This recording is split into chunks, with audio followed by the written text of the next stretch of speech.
Imagine finding an incredibly spacious, light-filled, and remarkably affordable place to live and work right in the heart of New York City. This dream scenario is exactly what drew countless artists to the Soho neighborhood in the mid-20th century, transforming it into a vibrant cultural hub.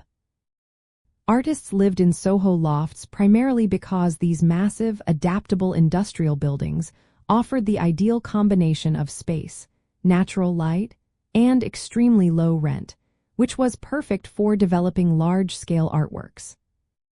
The core reason lies in Soho's industrial past. The neighborhood was once a bustling manufacturing district, primarily producing textiles. Its iconic cast iron buildings were constructed with high ceilings, enormous windows, and robust floor plans designed to hold heavy machinery and provide ample light for detailed work.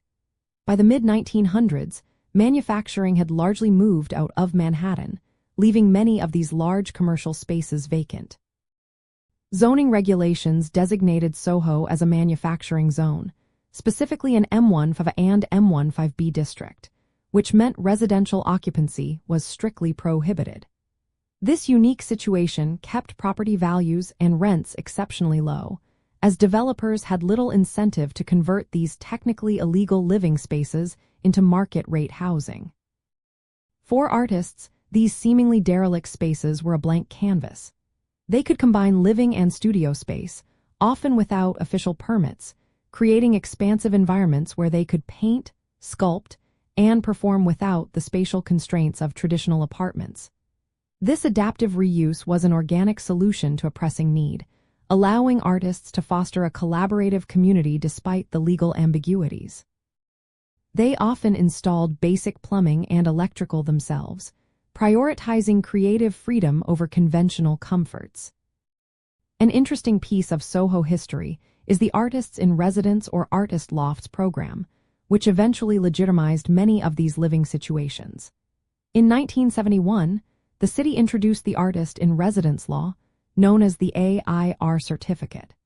This certificate allowed certified artists to legally live in previously illegal loft spaces within specific manufacturing zones. It was a groundbreaking recognition of the artist's critical role in revitalizing the neighborhood and helped preserve Soho's unique character as an artistic enclave, even as it began to gentrify. Ultimately, the combination of industrial architecture, advantageous zoning laws, and the artist's ingenuity created a perfect storm, transforming empty warehouses into thriving creative communities. This period not only defined Soho's identity but also set a precedent for urban renewal through artistic innovation, demonstrating how a neighborhood's perceived liabilities can become its greatest assets when viewed through a creative lens.